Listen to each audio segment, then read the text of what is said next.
been doing these phone videos, and I notice a lot of them got some thumbs down, and that's perfectly fine with me. I'm just trying to get these opinions out here because I feel like people aren't wanting to admit that phones are actually better than DSLRs, especially right now. And we're going to go over some of those reasons. This is going to be a quick little video. I've just typed them out here. Quality content over the actual production value, I'd say. But yeah, those thumbs down, if I'm being honest, they did sort of bug me, but I don't mind, but I just want to make sure people know what's going on, okay? So the first thing I want to say is phones have past a certain threshold now, and we're going to go ahead and look at an example of that right here at the start.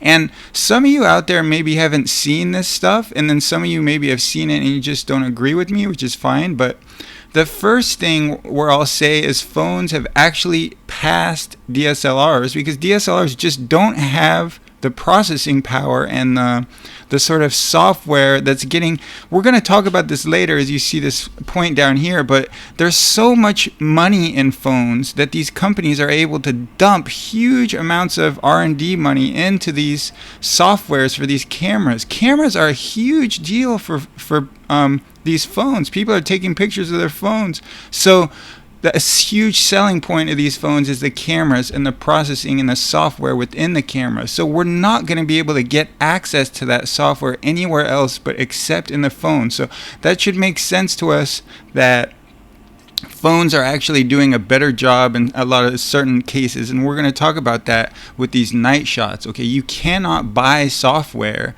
that does the stuff that these phones are doing.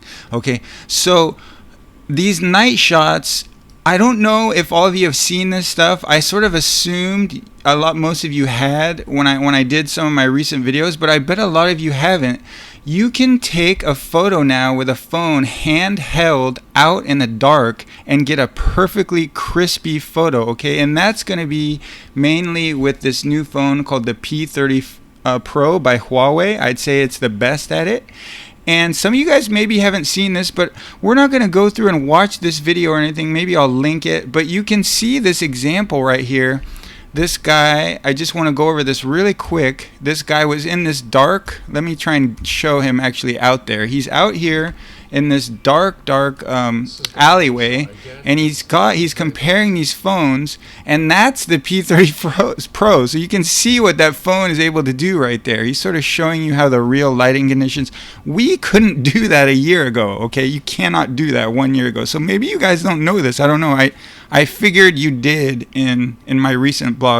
But Huawei's sort of a weird company right now, and people aren't talking about them because they're banned and stuff, and they're not being sold in the US. So maybe people don't know about this. And as you can see, here's like the Galaxy, okay, the Samsung, okay. So, and if we go back to that, you can see how crispy that is, and you can watch this video yourself. But I just want to make this point at the start here that phones are now doing things. You're getting this crispy photo in a completely, he goes on in this video to shoot in completely dark rooms. He just opens up a little window on the side where there's just a little bit of street light coming in. And let's see, I didn't pre-plan this, but let's see if we can find that comparison photo. Let's see here, just so you can see what the room looks like with that photo. Yeah, I'm not going to fumble around here and try and find it too long. I know people drop out of the videos when I fumble around too much. Okay, so we'll continue on. You can watch that video on your own, but it was basically the same thing where he's showing you the P30 Pro can get you a great shot in this completely almost pitch black room, all right? So handheld, remember, this is all handheld without a tripod, okay? The phone is able to take, say, about 10 images and line them up and use all that information as if they were on a tripod and sort of do stuff that we don't even know about. We don't even know about the software that's in these phones because there's so much money being dumped into these phones' cameras and software and processing abilities, and we don't even know about it. Like Photomatics is probably, just a really sort of, I'd say, a basic program compared to what these phones are doing. All right. just little things to mention here. Some of these might be small points to you, but you can shoot images in dark rooms handheld now with these phones. I mean, that's insane. So that's what I was getting at with you guys. You can obviously shoot twilights, right? You can go ahead, take a shot at using the phone doing a twilight. What if you deliver 8 twilights on your one night instead of 2? I mean, we all know a phone like this can do a great job. It might not. You don't lose anything then, right? But you might deliver 8 twilights instead of 2. The phone already paid for itself, in my opinion.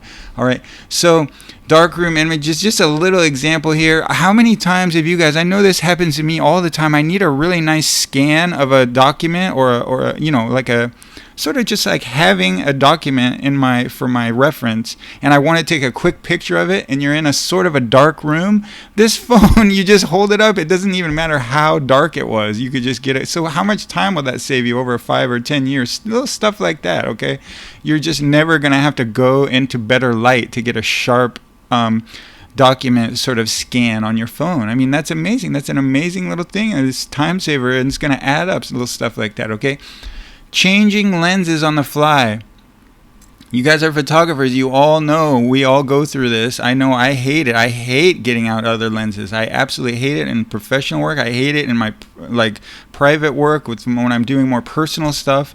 Phones, most of them have, I'd say, 3 lenses on the front camera now. Guess what? You're taking video. You can just switch lenses. Oh, I want to zoom in. You press it. You press the screen. You're zoomed in right during your video. So you can actually have a video, and during the video, you're zooming in, zooming back out, going to the wide angle. All right, changing lenses on the fly. Compare that to getting down, getting in your bag, trying to find a spot to put your lens that's not dusty, you know, trying to find the lens cap, putting it back on, you know, putting the other lens away, getting back, taking the lens cap off. I mean, that's an absolute joke. You're changing lenses on the fly with these phones. So again, these are things that the phone can do much better than a DSLR or mirrorless camera. There's just no denying it, okay?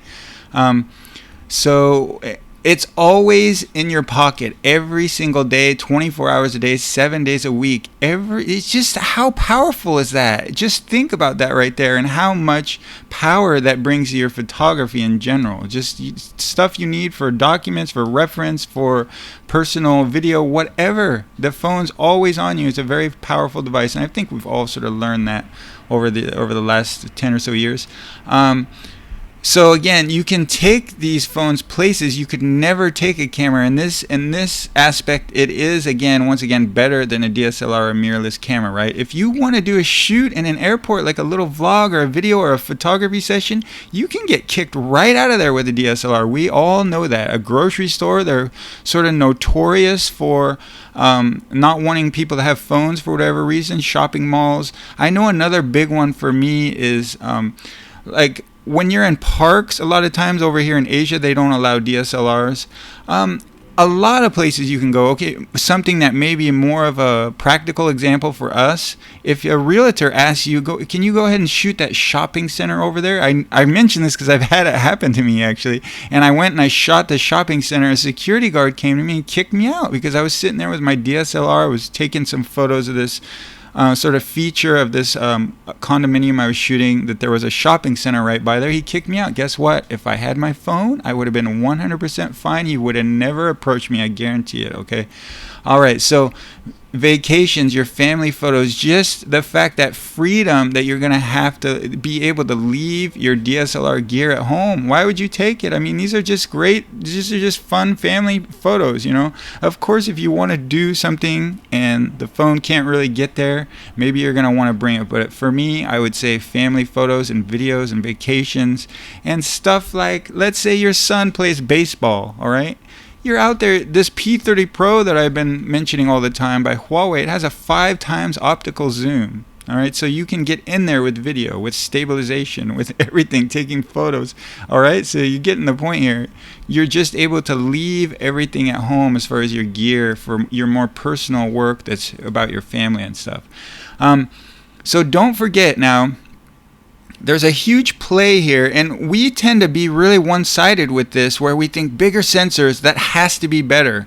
But actually, when you get a bigger sensor, we lose things. So for example, the capacity to stabilize the sensor well enough. So IBIS, right, in-body image stabilization, it's more difficult to design a system that works efficiently with the larger sensor. That's just a fact, it's physics. Okay, so these phones have very, very small sensors, and that is a drawback in certain aspects, but it's also a great advantage in stuff that's very, almost, I would feel, more important, such as stabilization. Stabilization is really important. If you're going to do a video of your kids, I mean, what are you going to whip out? Your phone that has great stabilization, or your DSLR, which might not even have stabilization? I can think my camera and the lens that is on my camera right now, a Tokina 11-16, none of it has stabilization. It's none of it, okay?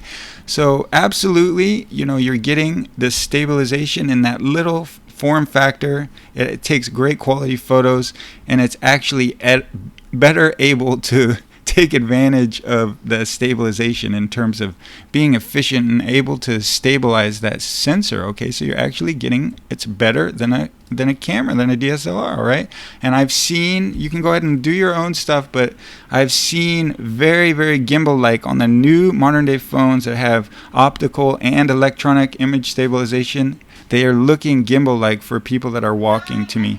They do have sort of like problems with artifacting and stuff like this when you get sort of a lot of shake. And so I would recommend for people getting into real estate videography, for example, to maybe get out there and get the gimbal and turn off stabilization on the phones. But that's the only caveat I'd say to that. Anything like vlogging or shooting your family, you're going to get great results, highly stabilized, really great looking footage, even walking or running, and you don't have any gimbal or anything like that, okay?